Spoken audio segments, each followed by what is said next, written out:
ನಮಸ್ತೆ ನನ್ನ ಆತ್ಮೀಯ ಜನತೆಗೆ. ಇವತ್ತು ನಾನು ಈ ದೇವಾಲಯಗಳ ಬಗ್ಗೆ ಇಲ್ಲಿ ಯಾವ ರೀತಿ ಎಷ್ಟೊಂದು ಲೂಟಿ ಮಾಡ್ತಾರೆ ಅನ್ನೋದನ್ನು ತಿಳಿಸ್ಕೊಡಕ್ಕೆ ವಿಡಿಯೋ ಮಾಡ್ತಾಯಿದ್ದೀನಿ.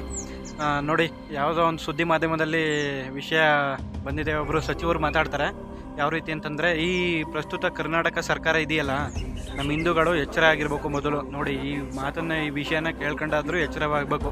ನೋಡಿ, ಪ್ರಸ್ತುತ ಕರ್ನಾಟಕ ಸರ್ಕಾರ ಇಡೀ ದೇವಾಲಯಗಳು ಮತ್ತು ಮಂದಿರಗಳಿಂದ 445 ಕೋಟಿ ಲೂಟಿ ಮಾಡಿದ್ದಾರೆ. ಇಷ್ಟೊಂದು ದುಡ್ಡನ್ನು ಲೂಟಿ ಮಾಡೋದಲ್ಲದೆ ಈ ಅದರಲ್ಲಿ ಇರುವಂತಹ 330 ಕೋಟಿನ ಈ ಚರ್ಚು, ಮಸೀದಿ, ವಕ್ಫ್ ಬೋರ್ಡ್ಗಳು ಇಂಥವಕ್ಕೆ ಖರ್ಚು ಮಾಡಿದ್ದಾರೆ.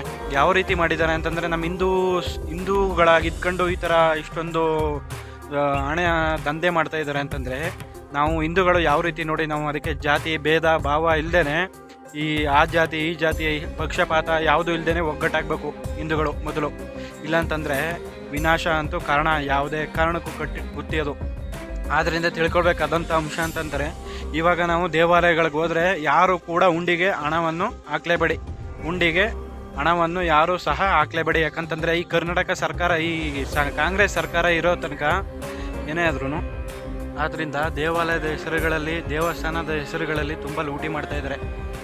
ಅದನ್ನು ಕೇಳುವಂತಹ ಪ್ರಶ್ನೆ ಅವ್ರಿಗೆ ಮಾಡಿದಾಗ ಏನಂತಾರೆ ಉತ್ತರ ಕೊಡ್ತಾರೆ ಅಂತಂದರೆ, ಕುಂಭಮೇಳದಲ್ಲಿ ಹೋಗಿ ನೀವು ಸ್ನಾನ ಮಾಡಿಬಿಟ್ರೆ ನಿಮಗೆ ಪಾಪ ಪುಣ್ಯ ಪರಿಹಾರ ಆಗ್ಬಿಡುತ್ತಾ? ನಿಮ್ಮ ದೇವಾಲಯಗಳಲ್ಲಿ ನಂಬಿಕೆ ಇಟ್ಕೊಂಡು ನೀವು ದೇವಾಲಯಗಳು ಕಟ್ಕೊಟ್ಬಿಟ್ರೆ ಬಡತನ ನಿರ್ಮೂಲನೆ ಆಗುತ್ತಾ?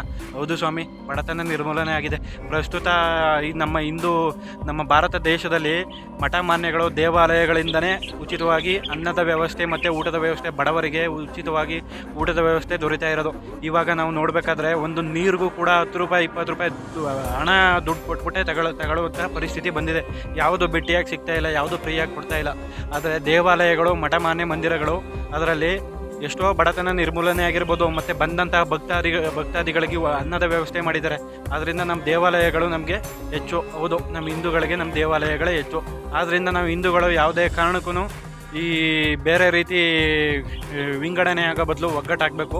ಇಲ್ಲಾಂತಂದರೆ ನಮ್ಮನ್ನ ಲೂಟಿ ಮಾಡಿಬಿಡ್ತಾರೆ. ಈ ಕರ್ನಾಟಕ ಸರ್ಕಾರ, ಕಾಂಗ್ರೆಸ್ ಸರ್ಕಾರ ಬಂದು ಈ ಹಿಂದೂ ಮುಸ್ಲಿಮ್ಗಳು ಮತ್ತು ಚರ್ಚ್ ಮಸೀದಿ ಕ್ರಿಶ್ಚಿಯನ್ಸ್ಗಳಿಗೆ ಸರಿಯಾದ ರೀತಿಯಲ್ಲಿ ಅಷ್ಟೊಂದು 330 ಕೋಟಿ ಹಣ ಸಂದಾಯ ಮಾಡುವಂತಹ ಉದ್ದೇಶ ಏನಿದೆ? ನಮ್ಮ ರೈತರುಗಳಿಗೆ ಏನಾದರೂ ಪರಿಹಾರ ಮಾಡಿದ್ದಾರಾ?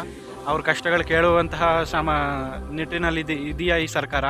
ಈ ಪ್ರತಿನಿತ್ಯ ನೋಡ್ಬೋದು ನಾವು, ತುಂಬ ತೊಂದರೆಗಳಿಗೆ ಅನುಭವಿಸಿರೋದು ಅನ್ನ ನೀಡುವಂತಹ ರೈತನಿಗೆ ಬೆನ್ನೆಲುಬಾಗಿ ನಿಲ್ಲುವಂತಹ ಸಮಾಜ ನಮ್ಮಲ್ಲಿಲ್ಲ ಅಂತಂದಾಗ, ಯಾರೂ ಕೇಳುವಂತಹ ಅವ್ರಗಳ ಸಮಸ್ಯೆಗಳನ್ನು ಕೇಳಿ ಬಗೆಹರಿಸುವಂತಹ ಕಾನೂನನ್ನು ಯಾರೂ ರೂಪಿಸಿಲ್ಲ. ಆದ್ದರಿಂದ ನಾವುಗಳು ಸರಿಯಾದ ರೀತಿಯಲ್ಲಿ ಎಚ್ಚೆತ್ಕೊಳ್ಬೇಕು. ಮೊದಲು ದೇವಸ್ಥಾನಕ್ಕೆ ಹೋದಾಗ ಉಂಡಿಗೆ ಹಣ ಹಾಕೋದನ್ನು ನಿಲ್ಲಿಸಬೇಕು ನಾವುಗಳಾದಂಥವ್ರು. ಅದ್ರ ಬದಲು ಪಾಪ ಬಡವರು ತುಂಬ ಜನಗಳಿರ್ತಾರೆ, ತುಂಬ ಸಮಸ್ಯೆಗಳಲ್ಲಿ ಇರೋರು ಇರ್ತಾರೆ. ನಿಮಗೆ ದುಡ್ಡು ಅದೊಂದು ಹೆಚ್ಚು ಅನ್ನೋದಾದ್ರೂ ದಾನ ಮಾಡಿ, ಒಳ್ಳೆಯದಾಗುತ್ತೆ, ನಿಮಗೆ ಪುಣ್ಯ ಬರುತ್ತೆ. ಆದ್ದರಿಂದ ದೇವಾಲಯಗಳಲ್ಲಿ ಹಣವನ್ನು ಉಂಡಿಗೆ ಹಾಕಬೇಡಿ ಅಂತ ನಾನು ವಿಡಿಯೋ ಮಾಡ್ತಾಯಿದ್ದೀನಿ. ಧನ್ಯವಾದಗಳು.